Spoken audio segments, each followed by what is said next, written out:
public collections. All right, so without further ado, I'm going to hand it over to Larry. Thank you, Larry. Oh, thank you. I'm glad that everybody came in to join me today. I just wanted to say that I'm married to Dee Small, who's a gifted painter and mixed media artist, and we live out in the high desert, 4,600 feet. It's a very spiritual place for us, and we enjoy being there and making art. And so I think when I started thinking about putting this together, I ran across an image of one of my pieces called String Theory, and it's a whimsical character with a ball of string on his nose. And it came from my reading about the string theory and machinations of the universe. And so at the time I assembled this piece, a poem came, and screen share. Let's go to screen share. A poem came to me right at the time I was assembling this piece, and I want to read it to you. You can probably see it as well, but ball of string, many ends, loose ends wrapped upon itself, tied up, tied together, a list of binding, the string that taught me to wait, knots, never believing a straight line is the distance between 2 points. The distance between 2 points is a ball of knotted string. So I thought about that poem and this piece, which I'll show you later on in the talk.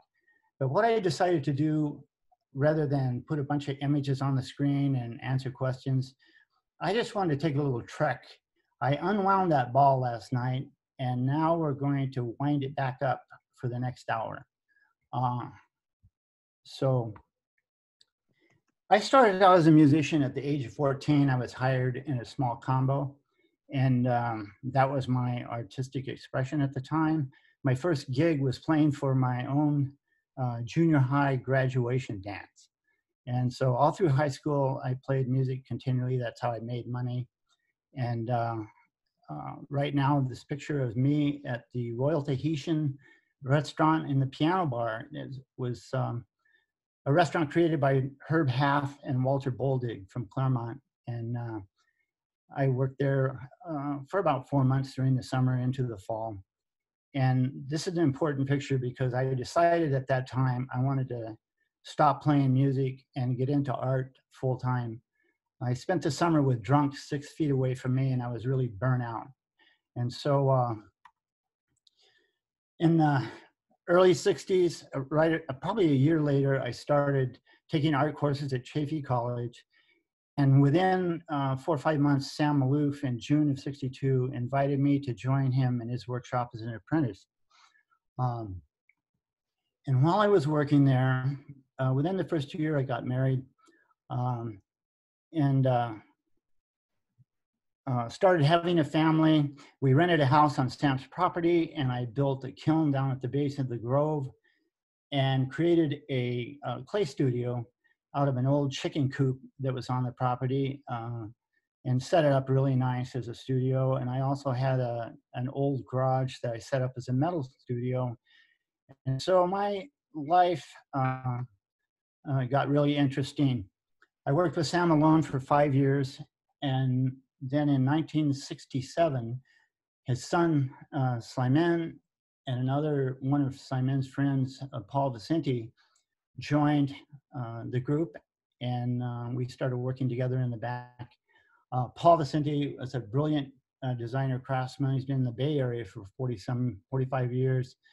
And he's instrumental to this story because it was his creative energy that helped move Sam towards a more sculptural approach to his furniture. He started putting little hard edges on things and introducing little elements that Sam liked, and it really changed the course of his thinking at that time. On the right, this is the kind of furniture we worked on. In the early days, we had no sanders. It was all sanded. It was all upholstered. If you look at the chair, the tallest chair on the left, that's an example of Sam's really extreme exploration of design by the end of the 50s and moving into the 60s. This is his classic low back chair. I've sanded so many of these, it's unbelievable. At the same time I was working with Sam doing furniture, this is what I was doing next door. I was working on metal sculpture and ceramics, depending on my mood and the direction of my thinking at the time. That piece is one that is in the Maloof collection that Sam liked. I also began to explore forging, blacksmithing. I wanted to mash metal and weld it back together. And there was no books at the time, so I had to kind of teach myself how to do all of this. And I eventually abandoned traditional ways and just went to a propane forge, because basically all I wanted to do was mash the metal around and make things with it. And this is a gate that I made for our front yard. A friend of mine gave me a whole truckload of old weathered wood. And so I started making these large scale pieces of furniture. And you'll notice at the top of this chair, there's a metal grate. I know you can't see it that well, but it's a forged metal grate up there. And I started combining these materials, making things for my friends and for my own use. Because I'm basically a sculptor, after spending all day sanding on walnut, I really didn't want to go home and do that at home. And so my interest led to these more extreme types of projects.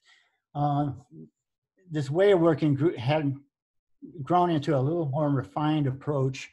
And I used to collect eucalyptus limbs from the tree rows when I'd pull my kids up the street in the wagon, go back and get them with my truck. And so I had a nice stash of really interesting eucalyptus pieces. A friend of mine gave me these two wheels that are on the back, and I immediately got an idea for what I wanted to do with them. The metal seat frame that you see there, the sling, I shaped all of that metal with my Volkswagen. I didn't have any tools, so I just figured out ways to do things. And so I would stack up beams and then drive on it till I bent it to the shape I wanted, and then do the same thing to the next one. So this kind of work was really appealing, and I really loved doing it. At the same time I was doing that, I had my clay studio, and this represents the kind of pottery I was making at the time. Some figurative work. The one on the left is in Sam's collection. I started making figures out of just wire coat hangers and welding them one next to the other and building up form. And there's a couple of those in the Maloof collection as well. In 1969, I got a divorce. I moved to Carbon Canyon. I took a job at Cal State Fullerton in the art department. One of my friends was taking classes there and brought a faculty member up to see my place in Altaloma. And he couldn't believe the stuff he saw. And so an opportunity came up to run the power equipment room in the art department. And so I started working in 1969 with the crafts, design, metalsmithing, jewelry, and sculpture departments, which were clustered around a central machine room. And so I began getting experience in all these different disciplines just by observing the demos, being there, working with students. And that's how I started to really educate myself. At the same time, I formed a business called August Anonymous August Associates with a friend of mine. And we started designing and building display and small store interiors. During the next 2 decades, this is the kind of work I started doing. Mixed media furniture, experimenting with different forms like the rocking chair, and more typical kind of furniture. Here's a bar stool, and the chairs on the right are rosewood and koa. I did a series of 4 chairs for that client. And over the years, a 40-year period, I've made probably 100 pieces for him, both in his retail stores and his home. In fact, I entirely remodeled his home. So a good client. I started developing finally my own aesthetic. I was definitely influenced by Wendell Castle and Warden Esherick in the early days. And I love Sam's design, but it wasn't particularly something I wanted to make for myself. And by 1976, I was teaching at Cal State Fullerton design and furniture design and beginning in advanced crafts. At the end of that year, Catherine, my wife, and I moved to Santa Cruz, California, and set up our studios there and began making work there. By 1980, I had taken a job at the University of Santa Cruz in the sculpture department, and I worked there for 4 years, and eventually returning to my studio. During the 80s, I started exploring some other media, remembering the work I'd done in Cal State Fullerton. These are examples of some bolo ties and jewelry that I was fascinated with. I don't know if you can see it on the screen, but the earrings, the ebony earrings, are basically a lily pad on top of the ebony with a little pearl for the droplet. I started collecting bamboo, and I had about 55 species then. And it became a really fascinating material for me to work with. It was just really beautiful. And I started incorporating it in a lot of the pieces that I made. During this time of jewelry, I was casting and using sheet stock. I like the mixed media aspect, the sculptural aspects. These brooches are like 1 3/4 tall, something like that. The one on the right is a mixture of fine silver, sterling silver, and corian became which is a composite material that I used in place of ivory because you couldn't legally use it anymore. And so the other materials are holly and ebony. The yellow is actually glass cane that I acquired from my glassblower friends. I had a number of people that I knew doing glass. And so I would get this fine glass cane and then glue it into a silver tubing. I also, during that period, started a series of ebony vessels. And these are two kind of extreme examples. The one on the left is really interesting in that I was playing with through joinery. These are not inlaid pieces. These are actually, there's actually a joint between the bloodwood and the ebony pieces.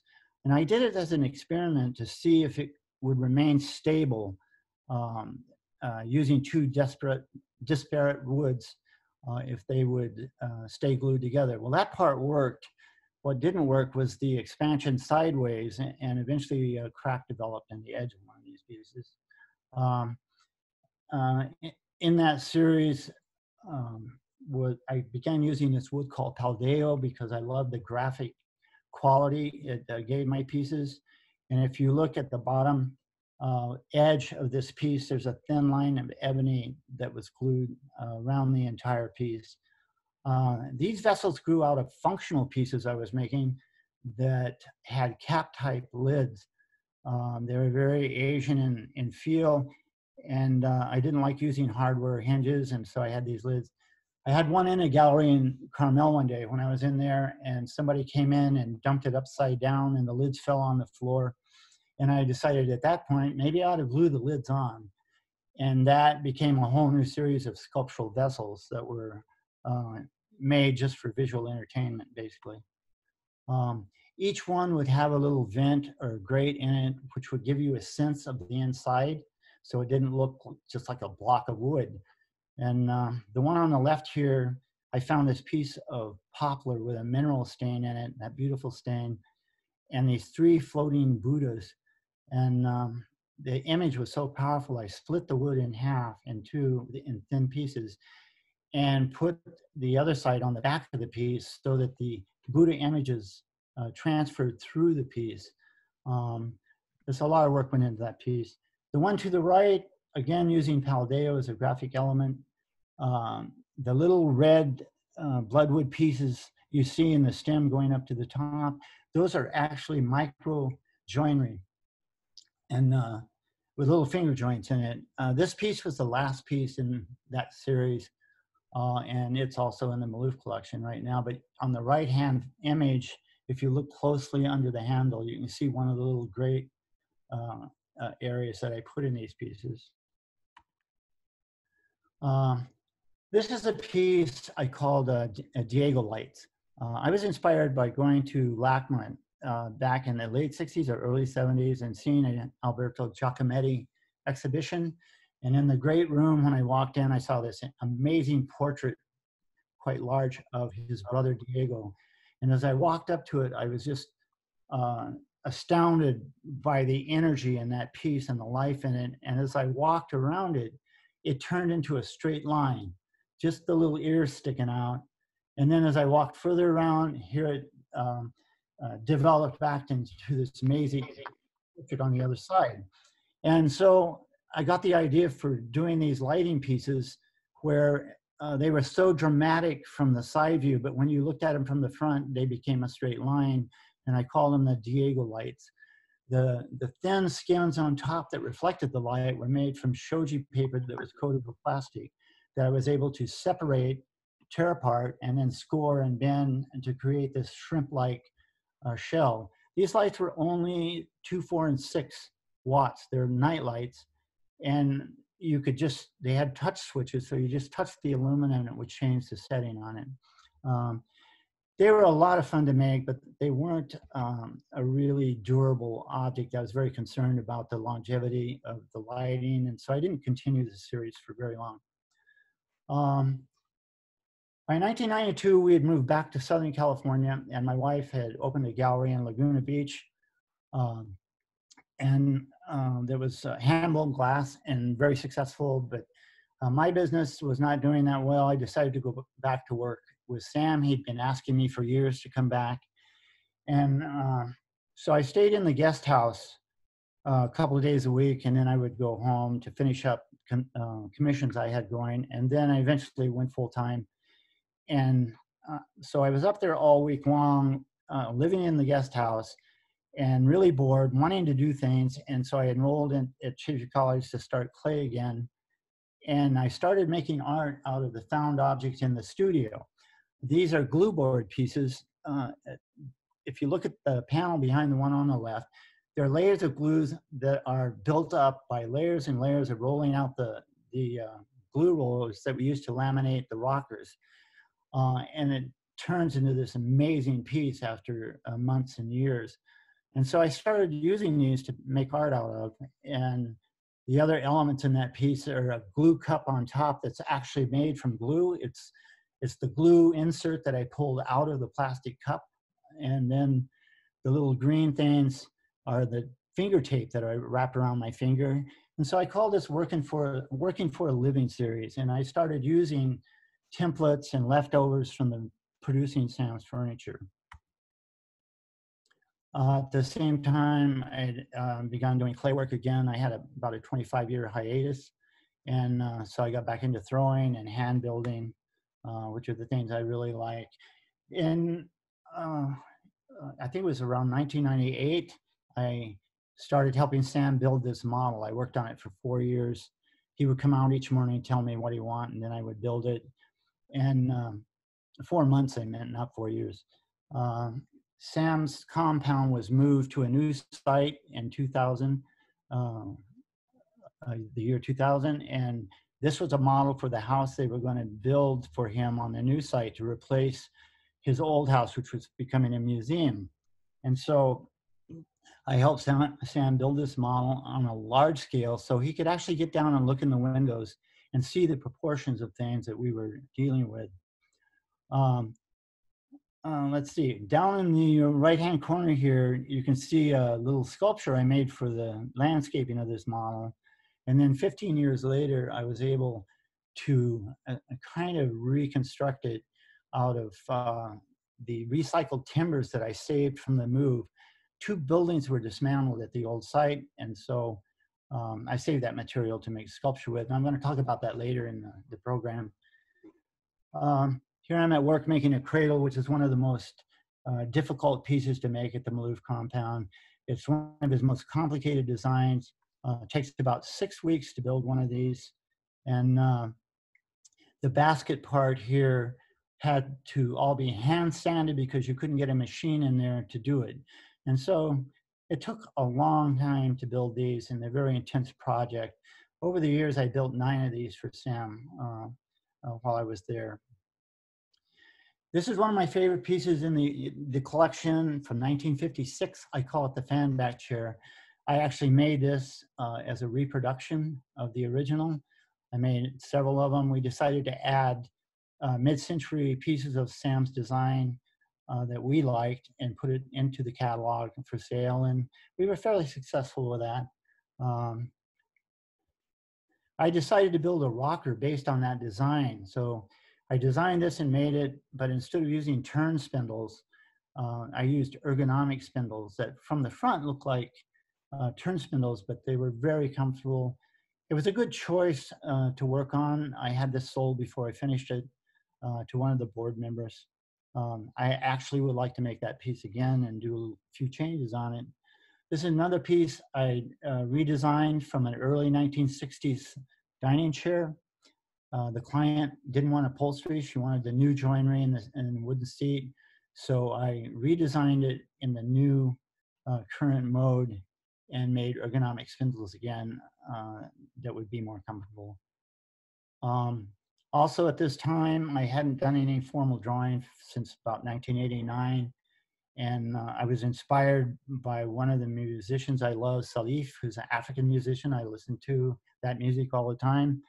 And this was his daughter, and I wanted to do a drawing of her. And it began a whole new series of work. Both of these drawings are in the Maloof collection. Also at this time, I started to make these clay characters, clay heads. These are about 12 inches tall. When I was back in my studio in the 60s, when I go out late at night after the kids were in bed, sometimes I'd be too tired to work, and I would just listen to KBFK and doodle around and make little clay things. And I started this whole series of characters that were only about 2 inches tall, and I'd stick them on the wires around the studio. So by the time I left there, I had about 50 of these on the wires, and I just left them. But I decided at this point whether I could make a large piece and maintain the same character that I could develop in a small piece. So let me go back to Fred here. He was the first one I did in that series. And my idea was to do them quickly, to do them loose, without real refinement, but the quality they had to have was a life force. They had to look back at me, or they had to look like they were thinking or about to say something, contemplating. If they didn't have that quality, then I would mush them up and start again with something else. And at the same time, I was still doing woodworking. This is for one of my personal clients, 2 bar stools out of walnut with a more sculptural aspect to it. The clay work I was doing in the 90s, I started doing salt firings at Chafee. I love that medium. I love making these kind of forms, and I hope to do it again someday. Here's another example of it. And if you look at the clay, the salt piece on the left, you'll see a reminiscent feel, a design of those jewelry pieces I had made a decade earlier. This piece in the middle and the one next to it are examples of post-fired construction, where I would literally make parts after parts, piles of parts, fire them, and then start assembling and putting pieces together to create sculpture. Something I just love doing. And that would be from the late 90s up through the 2000s.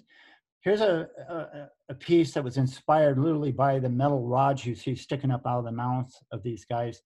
That wire rod was how they wrapped the rebar at the Maloof site, the construction rebar. They would just cut them open and throw them on the ground, so I started collecting them because they were such interesting shapes to me. And months later, all of a sudden I conceived of this idea of these giant heads laying on their back with these coming out of their mouth like some ridiculous conversation. At, I think it was in the early 2000s, I decided to do a show of bamboo pieces, all different kinds of sculptural bamboo. And the largest one you see at the top is about 8 feet long. And it's a combination of stamping, drawing, applique, extruding. I made the bamboo tubes and then went in with tools I made to develop the joinery and all that. That was a very complicated piece, took a lot of time, I really liked it. Went to a home in Rancho Cucamonga. Here are more examples of that off-the-cuff work that I do. There's no drawings for these, they're all in the moment. These all come from an intuitive place, and that's how I prefer to like. Some more torsos from the early 2000s. More mixed media. These are some large pieces, 20 to 25 inches tall. This is where I started experimenting with wax patinas on bisque stoneware. I found that putting glaze on these pieces obliterated the fine, subtle detail, and so I just started using wax and exploring that as a medium for finishing a piece. And it seemed to hold up very well. This is one of my favorite pieces in the Maloof collection. I'd always wanted to do some bronze pieces, but couldn't afford it. And so I thought I would try some layered wax patinas to see what I could come up with. And so this piece on the left has layers of brown, red, and green wax that I blended together to create that bronze look. And the one next to it is one of my favorites. It's called Minor Keys. I've always loved the string quartets and minor keys and the blues. And so its name is Minor Keys Lives in Spine. This is a really beautiful piece for me. I love this piece. It's when you see it in its entirety, it is androgynous, kind of. It's hard to tell whether it's male or female, and I really like that about it. Here's Mr. String Theory that I discussed at the beginning of this piece. I was making them, and I didn't know quite how to finish it off, and then that's when I got the idea for the ball of string, and it's one of my favorite pieces in my own collection. This is another really funny piece, and I call this my political statement. The bird pie on the left caught Sam's eye. He liked that piece, and it's in his collection. The piece on the right is my humorous comments on sexual activity. It's also in the Maloof collection. When Moradine at Square Eye Gallery in Claremont asked me to join into the 11 by 11 show, I started creating these shadow boxes where I would create these little environments with these characters coming out the front. And I continue to do those today. In 2013, I was asked to prepare a show for the Bunny Gunner Gallery in Pomona at that time. And I had had eye surgery on my left eye and had a partial cornea transplant. So I had one good eye, and the other I had to wait a year till they made sure the first one went well. And so I had this giant ball right in the middle of my brain with my two eyes trying to find out what was going on. And I had double vision. I had a great difficulty in seeing. And so I couldn't draw and I couldn't do clay work. So I decided to get out some big brushes I had and some sumi ink and just see what would happen. And so it started a whole series of work that I did for that show with acrylics and sumi ink. But because I'm a sculptor at heart, I really started manipulating the paper as well, scoring it, poking it, embossing it. And at the same time, I was playing with the ink, mixing it with different viscosities of material. And in this one here, it was mixed with alcohol. And you can see how the pigments settled out of the ink and created this amazing texture. And so I kept experimenting and playing around with that. One of my favorite pieces from that show. And here I'm using tagging paint and sumi ink and other acrylic stains. And the thing I like about this piece, it's one of my favorite pieces, is that combining the geometric with the gestural, I didn't think about it at the time because these are done completely intuitively. I don't think ahead. I walk out to a white piece of paper and go at it, just go for it. And I realized after doing a series of these that I was juxtaposing these geometric solid forms against the fluid organic forms and gestural forms. And I started thinking about it, and I went, that's pretty much how my aesthetic is across all medium. I do pieces that required a great deal of thinking and foreplanning, and then I do a lot of work that's just in the moment intuitively. This is an interesting one that I used the ink over wet acrylic, or acrylic that wasn't quite dry yet. So the ink actually stuck to the acrylic paint. At the end of that series, I decided I had to make some paper sculptures, and the trick was finding out how to give them strength. And I figured that the way to give them strength would be to fold and bend to create opposition in the form. And if I had a matrix and I designed it right, it would stand and wouldn't be destroyed. So I laid this out flat on the table and cut all the parts. And then as I started putting it together, I realized that I just made a kimono. And at first I was really, really unhappy about that. And then I started thinking about it and I went, well, what's wrong with that? It's a beautiful form, and just go for it. The papers that I started acquiring from the Japanese paper store in Bergamot Station were really amazing and really wonderful. And this great, what do you call it, grid paper that you see inserted there is crushed reeds that have been soaked and then run through a press to create this beautiful paper mat. And I was totally intrigued with that. A number of years later, I started this series. I was showing with JTAG Gallery out in Joshua Tree, and I decided to start bringing more of my formal woodworking into my work, and I decided to look into using symbols from the desert. So that kind of sponsored these pieces. These were very thought out before I made them. The green wood on the cactus is actually green poplar. That's the color of the wood. And then I used various other woods to symbolize aspects of the desert. The grain on the side of these pieces, the walnut grain, represents topo maps. It's like a topographical map, and I deliberately chose it for that reason. This one has an interesting story in that I was going to teach at Anderson Ranch Art Center one summer, and I wanted to take a prototype with me to show the class. And so I started making this, and I reached a point where I hadn't finished shaping it yet, and I just got kind of disgusted with it.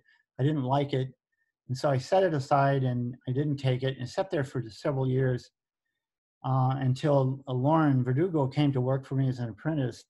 And she saw it sitting there after a while and asked me what the story was on it. And so I said I didn't like it. And she said, "You're crazy. You should finish that." And so I finished shaping it. And I said, "If you want to sand it, you can have it." And so it's in her collection now. I actually like that piece very much. Here's an example of the mixed media work in furniture that I'm doing. The one on, actually both of these pieces resulted in a program at the LA Arboretum where there are damaged trees, trees damaged by drought and wind and disease were downed, and they offered a program where the artist could come and get wood from them to make objects to sell at an auction at the end of the year to make money to restore the trees in the park that in the Arboretum that had been destroyed. And so I acquired a big round of sequoia on the left, cut it in half, and fabricated the steel parts out of various objects I had laying around. The other one was a more formal kind of presentation. I found this beautiful curved oak trunk and made the feet out of that and left the bark in the center. And then welded up the metal tube with a black oxide finish with the oak on the ends. I did drawings for that piece, and I was very careful to make it fairly accurate to the drawings. This was a series that grew out of the 11 by 11 shadow boxes. I call it the Horizon series. And each one of them has this raven in it that's restrained in some way, symbol of the lack of freedom, lack of flight. And it has a little motif of a graphite drawing of a mesa on the bottom somewhere, a horizon. And it was basically came from my emotional um, my emotional response to the lack of care that people bring to the desert. Utility companies, ATVs, mining, and it makes me very sad when I think about that stuff. And this series grew out of that emotional base. These were fun pieces to do. This is for my friend's daughter in Alaska. She grew up out of Homer, Alaska, in Tucka Bay, spent the summers there, and when the tide fell 15 feet or so, it exposed all the mussels on the rocks. And so when she got married, I made her this box for her wedding cards. And I did a little tide pool with the ebony mussels in it. And then there's faux water and sand in the bottom, like the tide pool. And then I cut up some nylon rope, black nylon rope, and unwound it and used those as the filaments that you find around the base of the mussels. The zirconi around it is reminiscent or symbolic of the beautiful patterns in the stone that's exposed when the tide drops that low. It's a wonderful environment, and I was really happy to make that for her. I also made one for her brother when he got married later in the summer with a different motif. This is a bench I designed for our veterans program at Maloof that we do every year in October or around October. We started up a number of years ago, and I wanted to design a piece that had few parts. There's 7 parts, hardly any glue joints, pretty straightforward, that 5 veterans could complete in a weekend, beginning Friday and going home Sunday evening with a finished oil piece like this. It's been very successful. I've been happy with it, and we continue that now.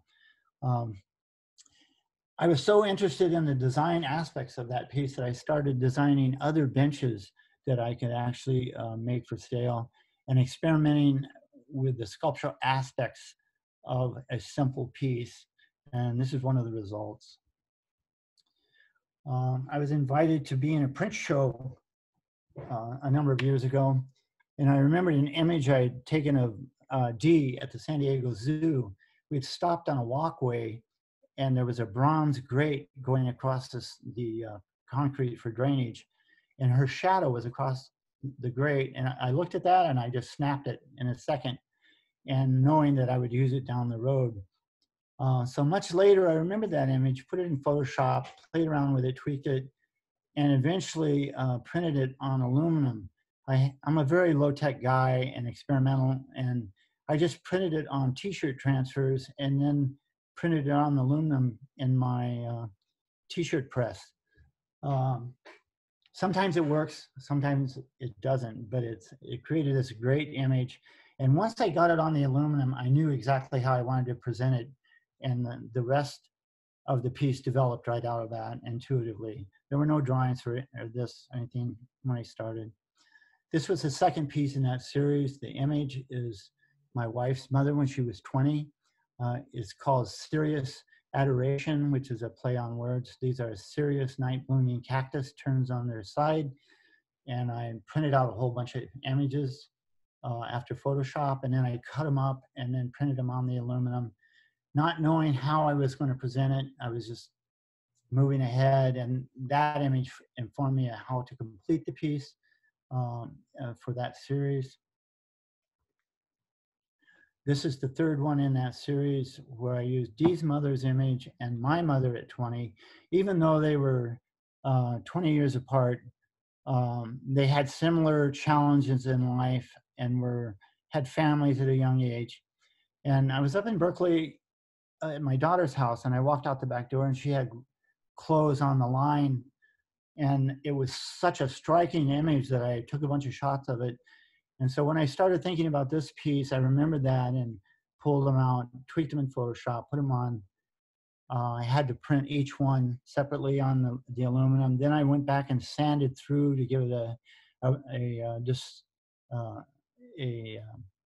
what's the word, degraded look, and put a matte medium with lava sand in it to give it that uh, clouded look.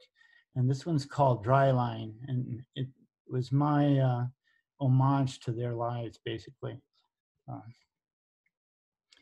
This is a change in direction for me because I realized that my thinking when I was doing these mixed media pieces, when I'd be working on one piece, I'd have 2 or 3 other pieces in my mind at the same time. And one thing would spin off the other. And so at this point, I decided just to layer it up. I went, it doesn't matter if some of the image is inaccessible because that's how art is anyway. And I just wanted to play with this idea of layering up different ideas in one single piece, even though some of it may be obscured or hidden. And so as I started building the frame out, I started playing with tweaking the frame. So you can see that parts of it are tucked in and parts of it go through the edge. And it was just this idea of layering up. This is a second one in that series, but this has a story in that the template we're looking at, the cutout piece in front, was actually a template I made to use for bossing paper. I wanted to run it through my slab roller with blankets and emboss the paper. I'd done a bunch of that back in the 70s at Fullerton. And so I wanted to go back and revisit that and see if I could develop some sculptural forms of paper that way. It didn't work at all. It was very unsuccessful, and I was dissatisfied.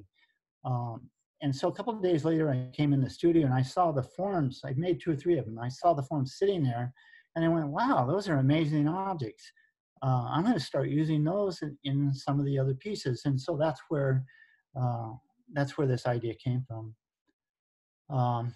These are the beam sculptures I mentioned earlier, where I salvaged large amounts of timber from the Maloof move to use in the future for sculpture. So they were combined with steel parts, found objects, raw steel cut parts. I love doing this kind of work. The very first one I did, I was sharing a studio with Dan and Dean Romero in Pomona and Jack Edwards. And we're really good friends. And I asked him if he'd be willing to weld up the base for me because I had no capability of doing that at the time. And he agreed to help me get them together. And so I brought the beam down, I propped it up in place, and I made templates of the base and he cut them out, I cleaned them up, and he welded them up. Well, eventually, I just didn't want to impose on him anymore, take his time working on things like that. So I acquired my own equipment and began doing the pieces myself. The one on the right here is called Sling Song. It's kind of a delicate piece in that the wind really vibrates it and moves it around, and I like that. It's not mechanical, but it responds to the environment. The one on the right is the last piece in the series I did called Freeze Frame. And the energy that it came from was those pump jacks you see in the oil fields, those big insect-looking machines that pump the oil out of the ground. I've always been intrigued with that. And so I wanted to do a piece with that kind of energy, and that's why I called it Freeze Frame and stop motion. This is the more formal side of me, woodworking, where I actually think these pieces out entirely before I build them. They have full-scale drawings. They have approval from the client. And I figure every aspect of the joinery before I start. And they're very intense to make these kind of pieces and finish them out so they have the quality that I demand. Last September, I was invited to Anderson Ranch Arts Center as a visiting artist. And I went up there and made a series of what I call Random X furniture. These are tables from that series. I made 5 tables while I was up there. And this is a new direction for me, and I'm hoping to pursue this and carry it further out now. I'm really happy with this, this bit of work. This was one of the ones in the series where it's actually made of laminated Baltic birch plywood and then covered with a faux finish that gives it that rust look. It's a rust finish. Then it has a 24-inch black glass top on it. And so this is an avenue I'm going to pursue further for the next couple of years. This is another example of a mixed media piece. It's 4x4. I made it for a show in Palm Springs. Its requirements was to use found objects. And so it has the rust patina, it has acrylic, it has sprays, it has everything under the sun in it. I really like this piece. This is the last piece I made, large piece I made, and it was sponsored by a blank panel that my wife Dee had. It was 5 by 4 feet. She'd pulled a canvas off of it and had been sitting in the studio a long time, and I asked her if I could use it, which she agreed to. I had to make one more piece for the CCMA show at the Ontario Museum that opened last March. And I wanted to do one more large piece for that exhibit. So I took it in the studio, put it on the easel, let it sit there for a while, not really knowing what I was going to do yet with it. And so I went over at another point and was looking in my wood stash, and I found this piece of molding. I don't know if you can see it, it's along the edge, but it has rectangular holes in it. And I bought it at Home Depot, not knowing what I wanted it for. I just looked at it and went, that's interesting, I think I'll get it. And it was perfect, and it informed me of how I wanted to treat the edges. So I started fabricating these shapes, which were metaphors for rusting equipment and machinery found in the desert. And the whole emotional content of this piece started evolving at that point. And so after I got that part done, I knew kind of what I wanted to do in the center then. And so I started developing these Mesa Overlays representing our environment out in the desert.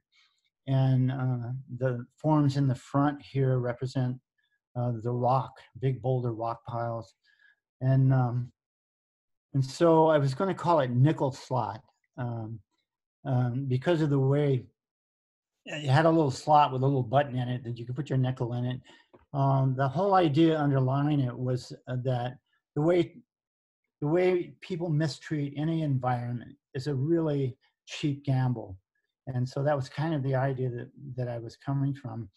I got it to the point where I was almost finished, but I stalled out. I didn't have a closer. And there was something missing. I wanted to add. I had to finish it up some way, and I wasn't quite sure. I thought about doing graffiti on the rocks in front, and I actually studied different graffiti styles of how I might do that. But I went to bed one night, and I woke up at 4 in the morning, and 4 to 6 in the morning is my most generative period of thought. And it just hit me like a brick, the carnival, shooting galleries in the carnival, and how disrespectful that is to the animals. And it was the perfect thing to add to this piece in terms of the attitude towards people who come out to environments like this and ignore them or don't pay attention to the beauty of them. And so anyway, we finished this up in the nick of time. I think Lauren and I put the glass in at the last minute in front of the gallery in the museum. But it's a piece that I'm really happy with, and it lives with some really loyal clients of mine. This is the last clay piece I did before I moved my studio out of Pomona. And now my studio lives under a tarp on a slab of cement. And it's time now to rebuild it. I started working on a shed that I have, remodeling it so I can set my studio up again. I'm ready to do clay work again. I've been silent for 2 years now. This is one of my favorite pieces. Unfortunately, it developed a few little cracks because that's how that clay is. It says you can fire it to cone 7, but at cone 4 it starts degrading sometimes. And so I'm glad because she's part of my family now. And so I'm hoping to get back to doing more sculpture soon. Um, in 2017, my life changed radically. I'm shown here where I started out, and with Lauren Verdugo at a really changing point in my life. I never had a apprentice before. I've always worked alone my entire life. And she was part of the teen program at the Maloof, and I had known her since 2012. And so she started pestering me really hard about coming to work for me. She graduated with an AA from Chafee. She wanted to come into an artist studio and work with him so she could learn something real. And we went back and forth, and finally we came to an agreement, and she began working with me 3 days a week. And she's totally changed my life in terms of me being able to do things I probably wouldn't have done without her assistance. She's also one of the quickest learners I've ever been around. And so she's been a great addition to the studio and to our life. She's part of Dee and my family now. And what I'm sitting on is her very first chair, and my hand is on her very first table. And she made those pieces for the Arboretum show I was telling you about. I cannot believe how quickly she's picked up things. She's at Cal State she's at San Diego State now in the Applied Design program and doing beautiful things down there. She still works with me too. Here we are at Maloof with a memorial that I designed for Roz Bach, made with Corten steel, a bronze rose plaque, and the concrete columns form pieces. And I placed a bell in the center so when it rings that we would think of Roz. And I tell you, walking down the drive today, I'm at Maloof right now, and as I walked down the drive, that bell rang, and I immediately gave her a big hug. In the center is Lauren learning to make bird bags, and she learned to do it so quickly, it just blew my mind. We haven't done that in a couple of years now since we moved out of the studio. The other picture is the reinstallation of a large sculpture that was at Maloof as we took it back to my home in the desert. That's all, folks. That's all I have for today. I would like to add that on my personal YouTube channel and on the Maloof channel, Lauren and I and Jordan Velez has produced a series called Deep House with Larry White, where we do short, brief tours in the Maloof historic residence, looking at furniture and other things. I encourage you to check that out if you haven't already. So anyway, thanks a lot. All right, thank you, Larry. That was awesome. And so we're gonna move on to a little Q&A. If you have questions for Larry, type them into the chat box. I have a question from Steve Thomas. He says, at times your artwork is lyrical and contemplative. Are you influenced by writers, musicians, and/or performance? And if so, do you mind sharing a few of your inner ear bugs? I would have to say I'm thoroughly influenced by music. The minute I found John Coltrane and Miles Davis in the late 50s, I was hooked on jazz forever. But I'm a world music guy. I listen to everything with a couple of exceptions that I won't go in. I don't want to offend anybody. But I've worked a lot in the shop with African music, Fela Kuti, Salif, Maya, music from a lot of the African countries I love. But I also like a little chill, and I like a little deep house, and I like to listen to all kinds of things when I'm working.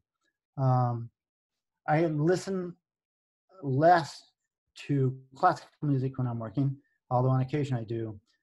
I'm still a great fan of Bach's string quartets and things like that. And so, yeah, it does influence me a lot. So, speaking of the intuitive aspects of your process, I'm wondering on pieces like the chair that you showed that you mentioned was totally planned out in advance. Are you still able to work in some intuitive kind of steps in your process through drawings or something before you finish a piece like that? Yeah, I have a core drawing and core dimensions, and then there's in the detail, sometimes that changes in the course of making the piece, because anybody that makes objects understands that when you do a drawing for something, that's one thing. But when you start converting it into a three-dimensional object, it changes. The relationships changes, your view changes. And so sometimes you have to make subtle corrections to take care of that. Um, and so you'll notice that on that chair I showed, the cotton chair, there were three dark ribs in the back of the cross member between the two side panels. Originally, I designed that to have spindles that came up. Were going to go behind the upholstery, but they were going to come from that cross member and move towards the back and then turn slowly and go up the back. But I decided that it was too much. It was too much going on for the piece. I wanted to remain simple. Unfortunately, I'd already cut the dados. So it was no problem to inlay the black wood of the arms in those slots, which created a great design detail that I originally hadn't planned on. So yeah, there is that aspect to it. I also love hearing about all of the material experimentation you've done, especially like with the wax on the bisque ceramics. I'm wondering if you have any influences that you can cite in terms of kind of your freedom of experimentation, and then also kind of a part two is any advice for kind of younger artists who are regarding the importance of experimentation in an artist's process. Part of the reason I experiment so much is because I don't know anything. I didn't go through traditional learning processes. I'm autodidactic. I teach myself things, and I'm not afraid to combine things that you might not think would go together, to try processes. It's like the t-shirt transfers. That was a total gamble on whether it would stick to the metal. And it was beautiful, it worked beautifully. But uh, it's also subject to a very narrow band of success. The heat has to be just right. The time on the metal has to be just right. So these are things I had to play with to make it work right. But I like doing that kind of thing. And um, I've had some real influences. I have to say Sam was a real influence on me. Paul Soldner was definitely an amazing influence on me because my aesthetic, I was more drawn to his personal lifestyle and the way he approached his work. Um, Wharton Asherick, I'm just discovering recently what a big influence he was on me. I remember studying his work in the late 60s, but I kind of forgot the kind of influences he had on me until I went on the virtual tour at the Wharton Asherick Museum recently and saw objects in his home. And I went, oh my God, look at that. You know, obviously I was influenced by something I saw there. And so, yeah, I'm not afraid to be influenced by people. I think it's good to look at the successful aesthetic of people, find out why it is, and find out if it relates to your own and if you can work with that, you know, and build your own from that. And so when I was teaching, I taught 13 years in the university system. I mean, by teaching, I say I was an equipment technician and an instructor, but I was always teaching. And so I would tell people when they got stalled out, couldn't come up with an idea, go find something you really love and make that. Try to make it. Try to duplicate it, because in the process of doing that, you'll learn something and it'll trigger things that you can't imagine. And so yeah, I like the idea of influence. We have a question from Ken Johnson. He says, years ago, you arranged an assemblage at George's in Pomona, a set of bricks with a hand protruding. I asked and you indicated that it stemmed from witnessing the 9/11 hit on the Pentagon when you were in DC. Has that theme played any further effect on your subsequent work? I would say probably not on my work, but I think about that piece a lot. I was invited to do an altar for Day of the Dead at Dawn by Marty. And I had planned to do one for my dad because I had some really, really unusual artifacts from him that I thought would create a really enticing image and a moment of respect for him. But we happened to be in DC and when 9/11 happened, and we were right in the middle of all that. The plane that hit the Pentagon was actually heading for the White House. We were 100 yards from the White House and at the Renwick Gallery. And it was so low. Me growing up with a pilot and growing up around airplanes, I went, something's wrong with that. That plane was so low. And eventually it went around and hit the Pentagon. And my wife was in the hotel room at that time and actually saw that right after it hit. And so when I came home, yeah, I was terribly upset. And so I just went, what can I do? What can I do about this? I've got to process this. And so I started doing a series of monoprints that I was doing with a roller, basically ink and a roller, a brayer, and cutting stencils. And I did a series of 3 of those. And then I decided I would do that for my altar. And that's why I changed course. And I did a whole series of work for that. And I knew where there was some broken concrete off Mills Avenue in Claremont, some curved pieces and some rubble and gravel. And so we went over there and I got a whole bunch of that. I built a platform and I put it on. I had made that arm 6 months before and Raku fired it. And I looked at it and went, what the hell am I doing? What is that all about? It was just this little arm with a curved up hand. And so I had it up in the studio in my loft.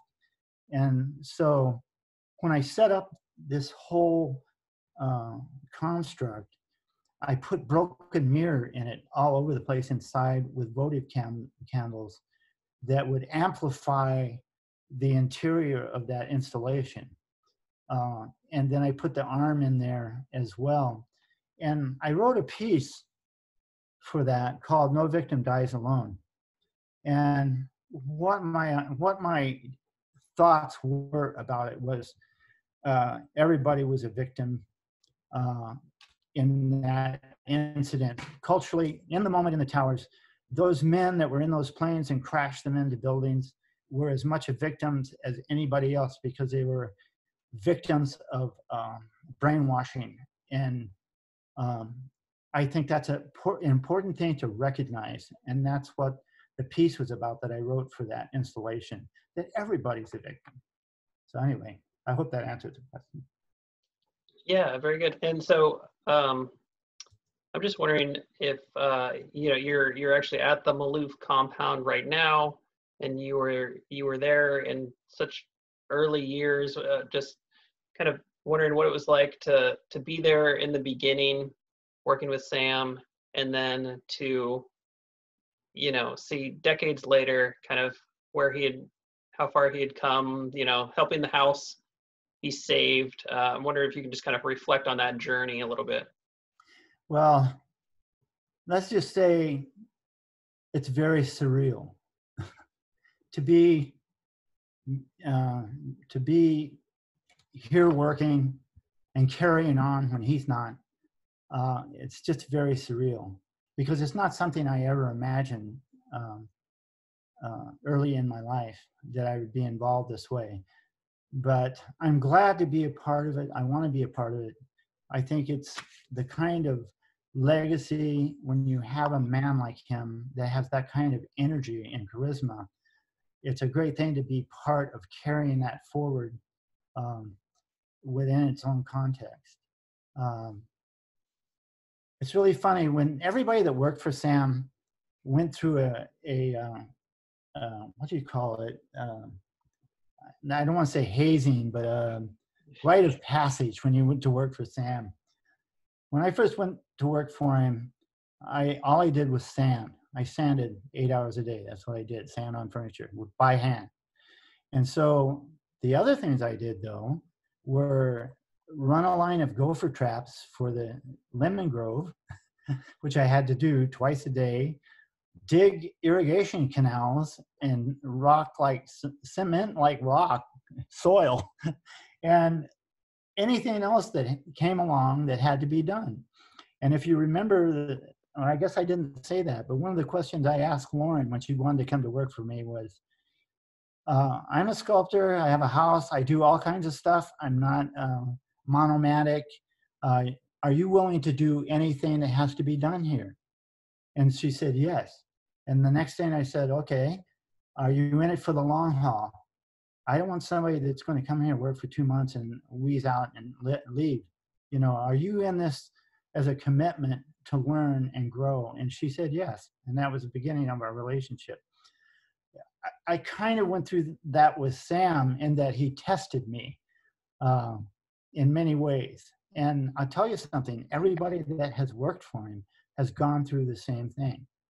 So he was an unusual, amazing person. And I'm glad to be part of that. I'm glad to be part of helping grow the programs and be here to work with people.